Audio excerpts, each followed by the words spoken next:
welcome to another edition. No, I'm playing. The Last of Us. Man. Episodes 3 and 4. Yeah, it's news to me that episode 5 dropped like this last Friday. So yeah, wow.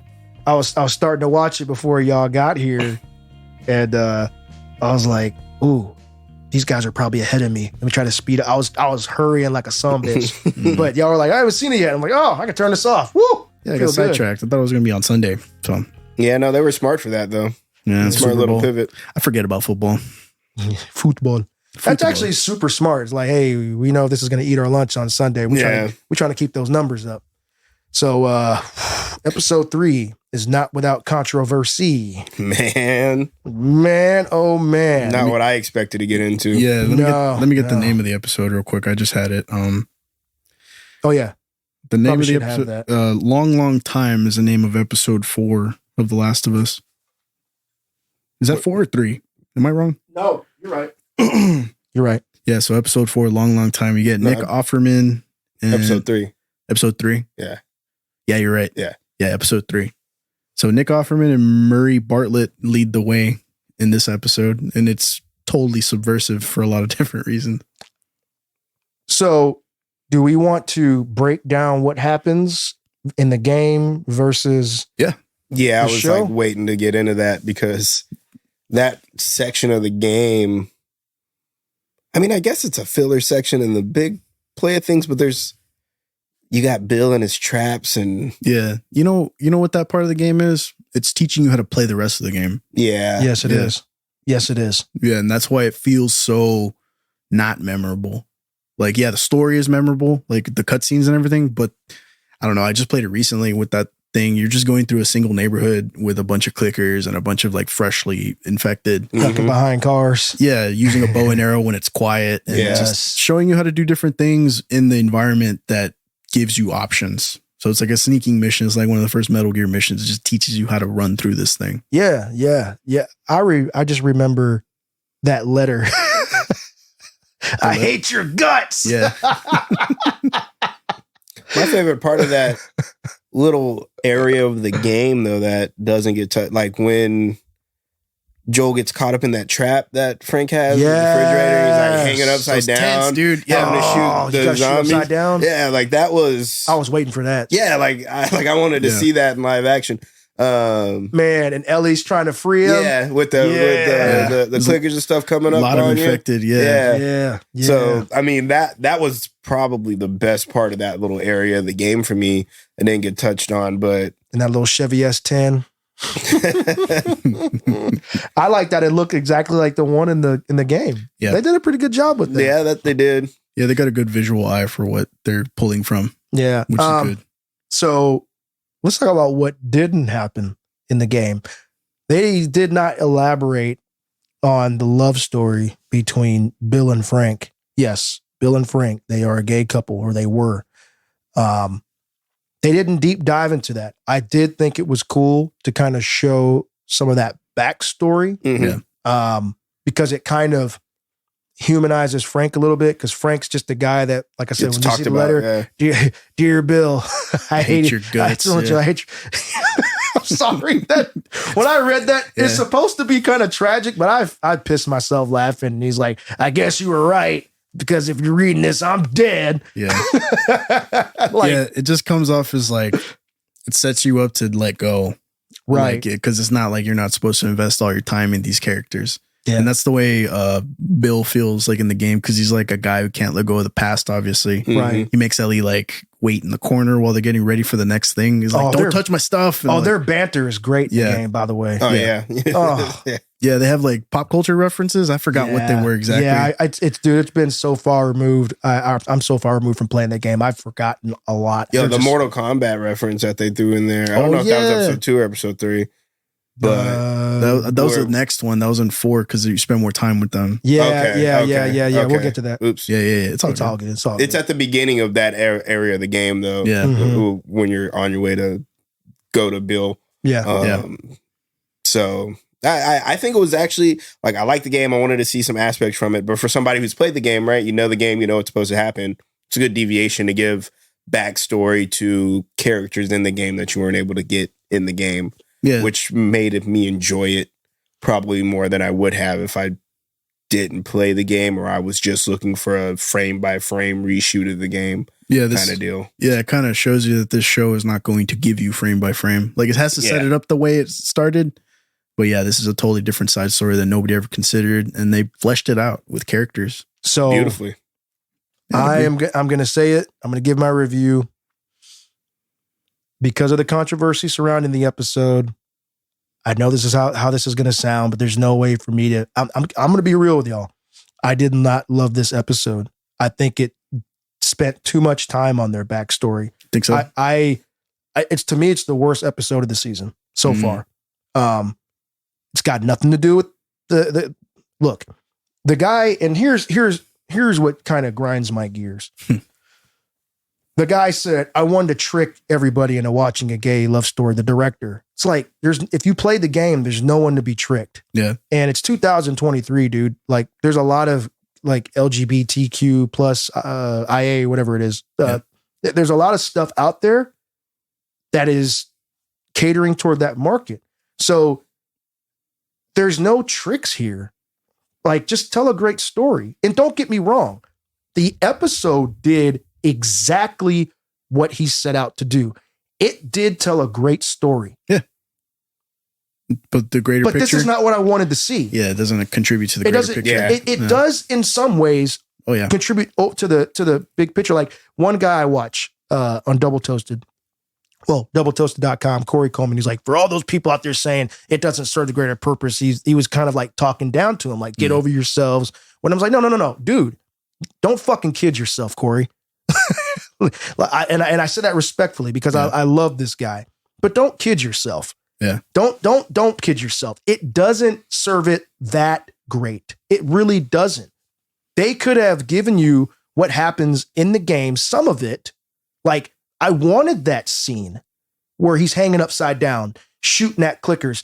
Here's if E wrote the story, we'd get a condensed version of the love story, hit the plot beats.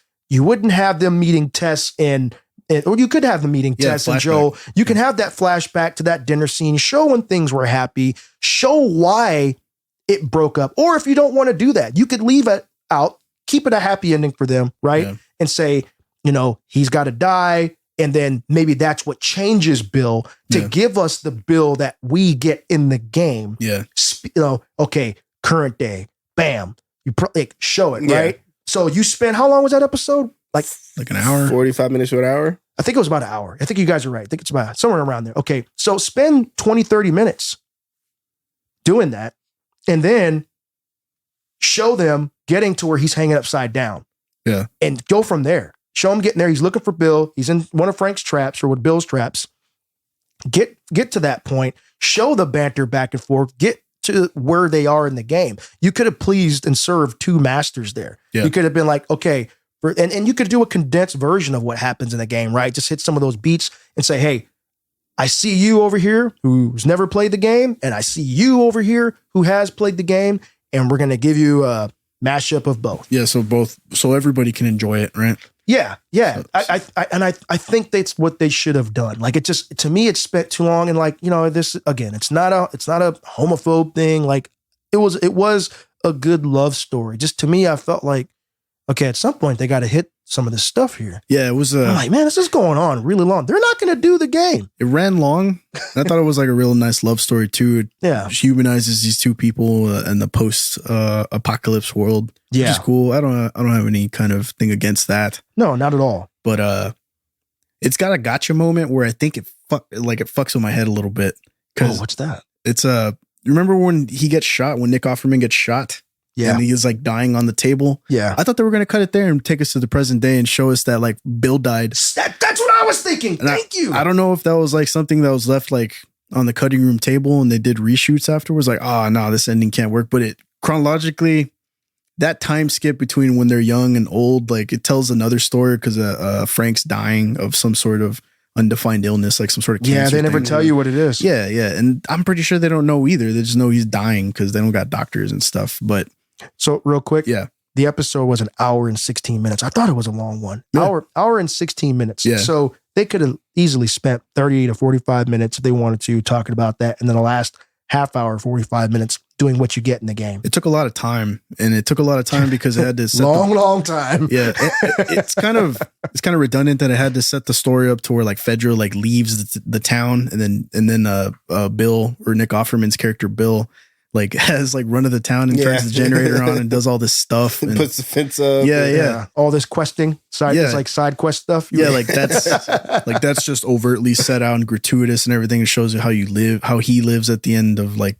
or in his life for this time. And that took a little bit of time. I was like, damn, I'm like waiting for it to kind of start up and take us to this present day.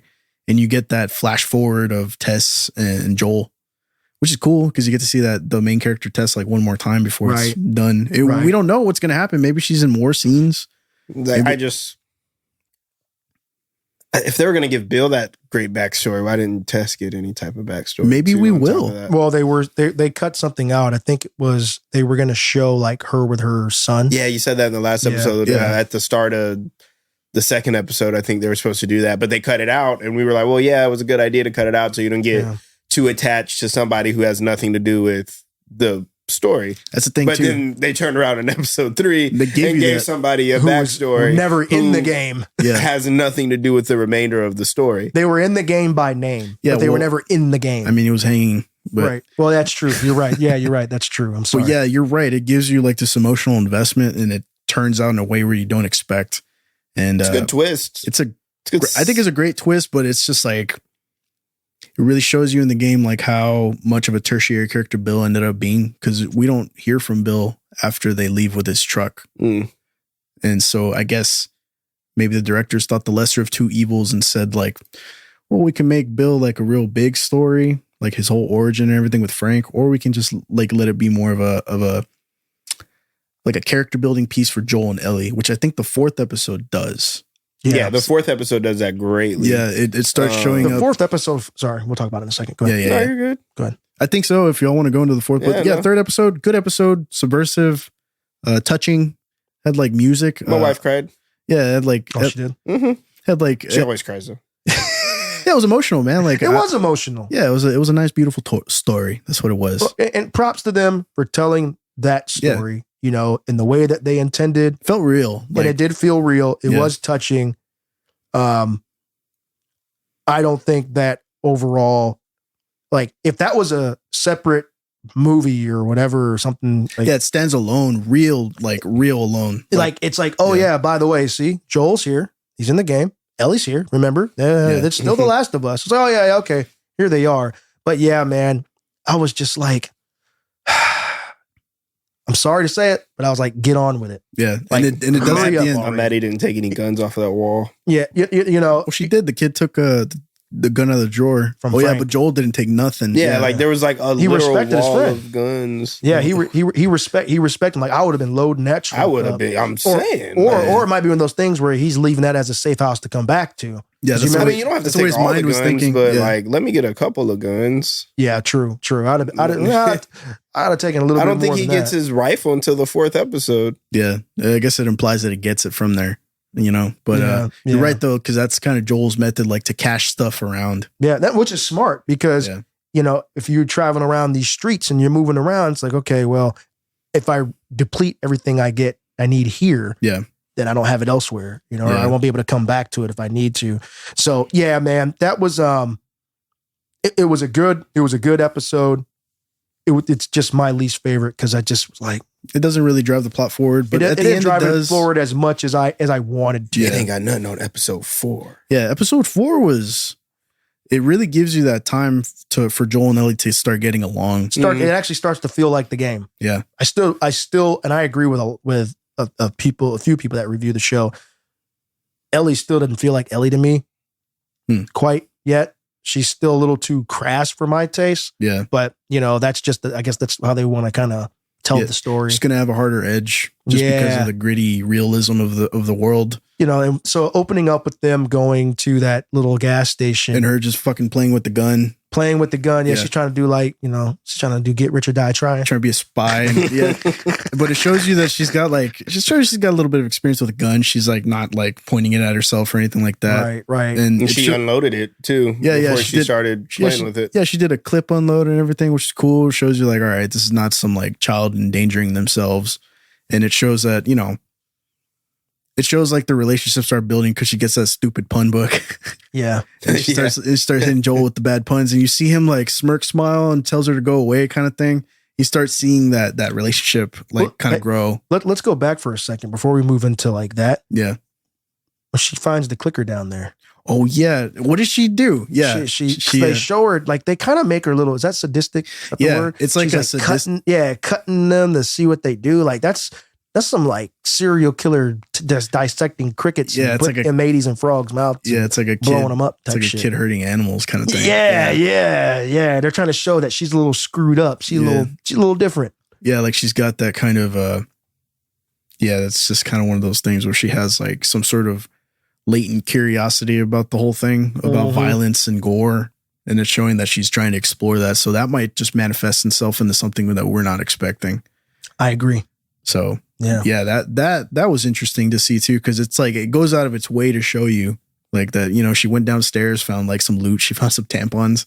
Yeah, definitely need that. Yeah, in the post-apocalypse, I mean that's pretty helpful, right? But yeah, and it just stops. It goes, and then you see this clicker or this infect. He wasn't a clicker. He was just infected, but he was already grown out and stuff. And it takes its time. She gets her knife. She cuts his head. She sees that stuff underneath. And you're just sitting there in that moment with her and just like, what the hell? Like, why are you doing this? Yeah. Curious child. Yeah. That still shows the mind of a child. Yeah. I didn't think about it that way, but it really goes out of its way to show you this. And I think the show gives you a taste of your main characters that a lot of other shows won't show, like the kind of undesirable parts of them, like the parts that make them human, that make them complicated. Yeah, because Joel's already complicated, and then it shows you that this kid's got something going on too. Yeah. So they're in the forest. Yeah, you know they just peel off the highway and set up, and it's funny because the way they set it up on the show, he's like, "We're gonna watch out for rebels," you know, and I'm like, "Is someone gonna fuck with them when they're sleeping?" It's like, oh, but nothing happens. Yeah, so that was the first fake out. But Joel stayed up all night. She got in his head. She said something, and then when she went to sleep, it shows him standing up, like keeping guard the entire time. I missed that somehow. He's keeping guard the entire night that night. How did I miss that? I don't remember that. It's right there. Maybe I was looking at my phone or something real quick. Yeah, because she says something like, I don't know. She says something to the effect of, "Are you sure you're going to wake up or something?" I don't know if it was that. That was later. That's at the end. But something to the effect of like, "I'm going to put you on your toes," and it just gets in his head, and he's just there with his rifle, like staring at the tree line the whole night. And then you see that transition to the morning when she's like all drooling, and he's making that he's making like percolator coffee. Yeah, dude. That thing looked like tar the way he was making that. I was like, that does not look like a cup of Joe you want. I wonder what 20-year-old coffee tastes like. Probably look like that too. Yeah, that made me think like, oh man, like if the apocalypse happened, I'd probably miss coffee and stuff like that too. So I bet even what they have, they were just like, oh sweet, like, you know. I'm about a quarter of the way into episode 5, and correct me if I'm wrong. Do they mention where they are when they get to the city? They go to a different city. Yeah, it's not the one in the game. It's what is it? It's Kansas City. It's Kansas City. See, Missouri, I didn't remember hearing that in episode 4. They show the skyline. No, don't they show the sign? Like for the highway sign? I think you're right. Yeah. I didn't remember where they were. I was like, what city is this? And then they said Kansas City. Yeah, it's not in the game. It was somewhere else. It was I couldn't even tell you. This is the part in the game where you go to the school, right? I think it's in Boston. I think they take it from Boston to Kansas City. But I mean, is this the part in the game where they go to the school? I think so. Okay. Yeah, because I'm trying to carefully not spoil anything for. Yeah, because that's when their whole thing gets like derailed, like figuratively and literally, like they get set up. They lose a truck. You got this person, Kathy. Yeah, who's the leader of this rebellion. Yeah, and first of all, I'm like, Y'all are taking orders from this chick? Yeah, she's got like a weird soft, like, you guys need to kill. Like, I don't know. She's got this weird authoritative thing about her. But she's like also Pouty. And y'all can't see me, but I'm like shifting in my chair as if I'm uncomfortable and whiny. That's why she is. She's just kind of like, They're like just kind of pouty and just. Can a doctor save him? No, fuck the guy. Yeah, and then so she's got like this duality to her. She's like, she seems kind of meek. She seems kind of just like standoffish, and then also she leads a whole band of people, and then she shoots a doctor in the face for giving out secrets to Fedra. Yep. And so we're talking about, and this person wasn't in the game. Yeah, this is a totally different character that they brought in. So Joel and Ellie get to Kansas City. They see a guy in the street who does the old, like just in the game. Heard, just like in the game. Just like in the game. Oh, yep. Okay. See, I thought that was in the game. Yeah. Okay. So they get into the shot, and what was really fucking cool, how they did that is the shootout that they had. Yeah, happened in the game. Like exactly. It was just like the game. I was like, okay, I played this. I'm like, I played this game. Like I played this part. I'm like, okay. But He's just subconsciously making controller moves. I really was, bro. I really was. I was like, hey man, you need to duck behind that shelf. And he's like, I was like, he did it. He ducked. you really gotta shout out to the set department for really recreating that. Yeah, that was good. Yeah, they did a great job, right? Yeah. Okay. So getting the shootout, kills that dude. There's a lot going on there. Right. He killed one dude, and then another guy comes in, and he's on top of Joel and Joel's struggling to breathe. He's like getting strangled. Yeah. And then Ellie goes and pops him. Yeah, shoots him. Yeah, she doesn't kill him. Yeah. But she pops him. And I mean, he's gonna die. Yeah. Couldn't feel his legs. Yeah. Like she got him pretty good. He's paralyzed. Got him with a nice little shot to the lower part in the back. Right. Mm-hmm. And so he tells her, get back in the wall. Or get back in the other room. Yeah, he doesn't want to show her. Sorry, I always like to do my Pedro Pascal Mandalorian voice. It's the same voice, but it's the same voice. Thing. Yeah. I could bring you in warm. I could bring you in cold. Yeah. But that's the same way he did it. Like it sounded like he was talking to Grogu at that point. You know, shout out to Pedro Pascal, the world's greatest babysitter. I say that all the time. So he goes and he stabs the dude. You hear? I was like, ooh. Yeah, it's very it's graphic, even if it's just sound. Yeah. But yeah, you don't see it, you hear it. And this show does a good job of like taking those kinds of moments and they pick and choose what they show you. Mm-hmm. And even when you don't see it, you're like, okay. It's pretty gnarly. Yeah, you can still imagine it. Yeah, you're like, oh man, you got it good. And you didn't have to see it. You know what I'm saying? Okay, so now they're aware of who he is and they're on the run. And so now we get to the lady we've been talking, Kathy, and the doctor who delivered her. Yeah, that was heavy. Like, I delivered you. Like, damn. Like, the dude was. Why'd you kill Obi-Wan, man? Damn. It shows that this is a community, like a fractured community. Yeah. That it doesn't even tell you that they overcame Fedra. I guess you kind of learned that later through osmosis. But yeah, this is like, Kansas City got taken over by the people again, and this is like the aftermath of that. And it's not that great because everybody sucks. Like, it's chaotic, man. Yeah. And you find out later who they're looking for, but we'll get to that in a bit. And it's just led by this lady who's got like fear and paranoia in her heart, in her core being. And it kind of bleeds into everybody else. And then they all kind of just have to do what she says for some reason. But why her is my thing. Like, and I'm hoping they explain this in episode 5, because I'm just like, if I'm looking at her, I ain't following you. Yeah, that's the weird part. You know what I mean? No, I get it. Yeah, that's the part that makes she's not leader-ish, but you know what? There's got to be something. Yeah, because if we're thinking it, there's got to be some underlying thing that they're going to show that shows, I don't know, how she came into power, or just maybe there's just they show her twist in a certain cruel, cold, calculated moment where you can see, that's why she's the boss. That's why she's the boss. You know, it's got to be coming. The writing's on the wall, I think. Yeah, I know. I'm ahead of y'all. So there is a little moment at the beginning of episode 5 that sort of answers that question a little bit, but doesn't tell you who she is. Still, it just kind of like shows what her personality's like. But anyway, so that whole scene where she kills that dude, right, and then they show, oh my gosh, them looking for them, and they go up and they find the They other find the- guy's hiding right, the spot. guy they just killed. They go up into the hiding spot.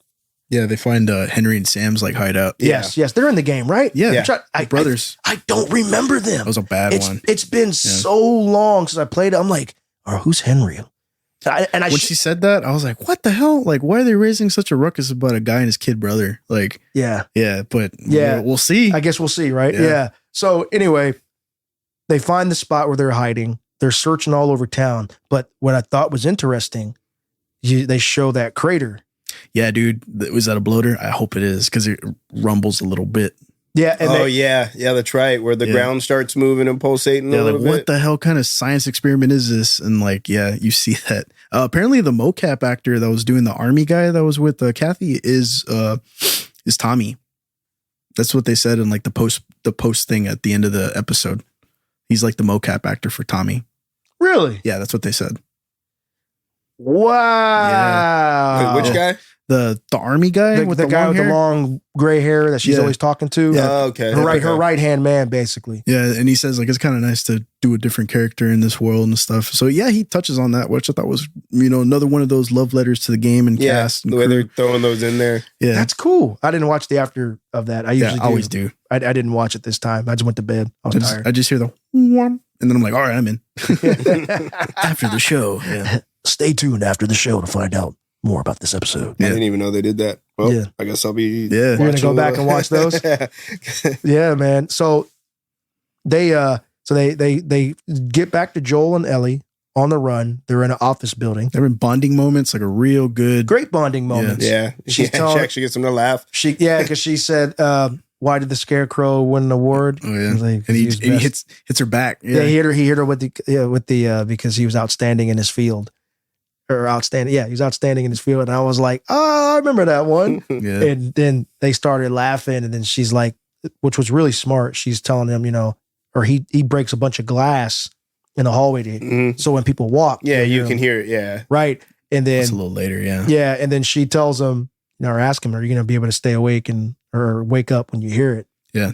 And when the episode ends, and then Henry and Sam he show up. doesn't Mhm. hear it. I think that odes to the beginning of the episode as well, where he stayed up all night, nothing happened, so he crashes extra hard. Yeah, Doesn't hear it. yeah. It makes us comfortable with Yeah. them getting along, and then Mhm. we don't expect it, and then we get the two characters Resting show up. on your laurels. Yeah. So Oh. we didn't touch on this when they're in that building with all the newspaper in front of the window. Mhm. They have that bonding moment where he gives her back her gun. Oh, yeah, that's right. Right. And you know what? You're right. Let's go back to that, because to me, that was a hell of a fatherish moment. Yeah. Absolutely. Like Because- it's still messed up because you're in the Teaching post the apocalypse. kids. Yeah. Right. Well, and it's crazy because, he asked her if she's ever shot before, and he teaches her how to hold it properly, because Mhm. she's talking about the way Fedra, he's like, who taught you how to hold a gun like that? Fedra school. Of course. He's like, of course. Yeah. Yeah. He's like, little bitch, let me show you. And then, but he shows her how to hold the pistol the right way. Yeah. Or what we think is the right way, at least. Right. So shows her how to hold it the right Then he- way.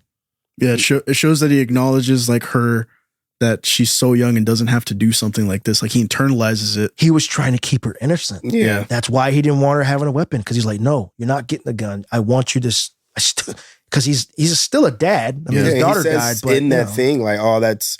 I don't remember exactly what they were talking about, but they were going back, and he's like, "Well, that's too bad. Like, what have you gone through? Oh, that's too bad. Like, nobody should have to, lose that. Basically, lose that innocence is what it kind of comes down to at that Right. young of an age. But then It just still clicks. And he's like, well, she knows she's already, she already saved my life once. yeah, and she Like, already yeah. has a little bit of knowledge. I might as well reinforce it and make sure she's doing things right. Yeah. Yeah. So like the lesser of two evils, Hey, man, he was her Rost. A shout out to Horizon. Rost is the guy that raised Aloy. Yeah. Okay. Makes sense. Yeah, it's a fatherly moment for sure. And it's a bonding thing. And then that's what sets you up to be comfortable with the next scene, Yeah. which is them trying to fall asleep in that like walk up. And then the two kids or the guy and his kid brother show up. It's Henry and Sam. Yeah. And then you just show it's a perfect analog to Joel and Ellie. It's like an older person and a younger person just trying to survive in this world. And you see that little kid, he's like smiling. He's got like a sheepish kind of grin. It's just like, yeah, it's like, I'm gonna fuck you up. Like, and it just sets the story for this next episode. I hope I really got to watch it too. Yeah. But I'm going to check it out tonight. We'll check out 5. We'll let 6 come out next week, and then we'll reconvene and do another 2-piece on these things. But it's a great closing. Of course, a good little cliffhanger to hold you up on. Yeah. Yeah. So I heard that this episode, really, they said if you're watching this week to week, it feels like, they said it plays into the next episode very well.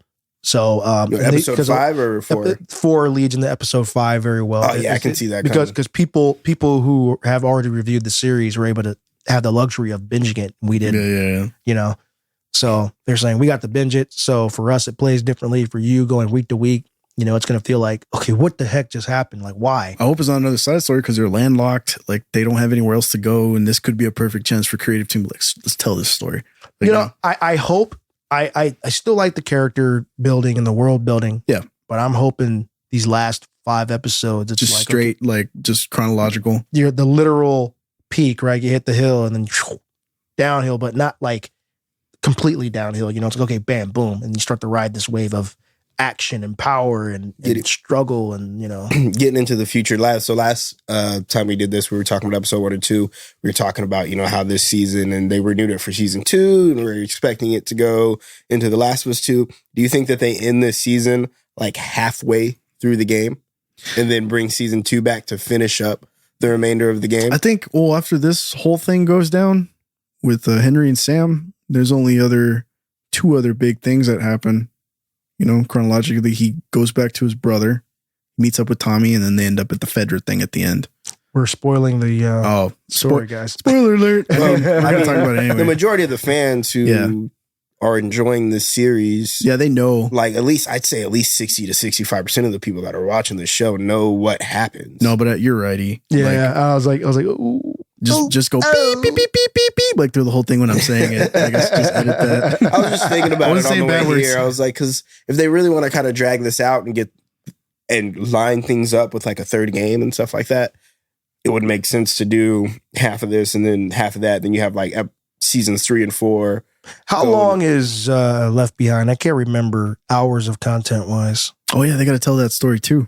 That's another side. That's whole another side story. So I don't know if it's going to be one of those things where you do, because this is 10 episodes. Yeah. Do they squeeze Left Behind into season 1, or like you were saying, do they try to split it and leave some events in season 1? Because Left Behind is a lot of prequel things. Yeah, that's all it is. It happens right before the events. So I think you can elaborate on a lot of that as you go through the story. Like they already kind of referenced Ellie, like, how'd you get bit? Oh, well, we went to a mall, like, by yourself. I think she says yes, even though it wasn't by herself. Yeah. We'll talk about how that all happens, right? Or they'll off mic. But I'm just wondering if they're going to do flashbacks to what happened and Left Behind. Yeah, like tie it into the story, not make it a whole in block. Or they could do one of these things where they say, hey, while season 2 is being filmed, maybe they already filmed Left Behind and they drop something in between. Like you get like a little extra. Yeah. Maybe you get like a little extra snack to hold you over. Right. And it's like maybe like an hour and a half or 2 hours long or something. Or like 3 episodes. Yeah. Like a little short. Or like a half season. You just drag it out and make it 4 episodes, right? 4 or 5 episodes and say, hey, here's a little something for you to over the Christmas break to watch. Yeah. So anyway, I like this episode a lot better than 3. I think so far for me, the best episodes were 1 and 4 for me so far. I think episode 2 was cool. I was like, episode 2 was good, man. I liked the introduction of the clickers and the explanation of the connection that this world has that isn't quite present in the game. I don't know. I think I'm giving 10 out of 10 for everything except for episode 3, and I'm still giving that like an 8.5 out of 10, maybe a 9. Yeah. It just, the action wasn't quite there for me as much as I wanted it. Bill had a cool scene. Yeah, but it wasn't as... It's a scene. Yeah, exactly. In an hour and 16 minute episode. Still, it was a great story and everything, but I'm excited, man. I'm excited to go home today, check out episode 5, get going with that, and then we'll get episode 6, and then we'll revamp on that, man. We'll come back to that. Yeah, like I guess for me the best one still is episode 1 because it's still set the stage for my expectations. Like, oh man, I can't expect this to go the way I think it's gonna go. You ride a different wave on that first one. Yeah, it's a little bit different, but you like it. And yeah, everything else has been good. There's nothing that's stood out as much up until that first episode for me, but I want to see it come to a different conclusion. That's what I'm expecting. So I want to see. I think we're at that point where it's going to probably start to kick it up a notch. Yeah. So, it's going to get real. Well, that's been the Last of Us episodes 3 and 4. We'll be back with 5 and 6 soon. Stay wavy. Later.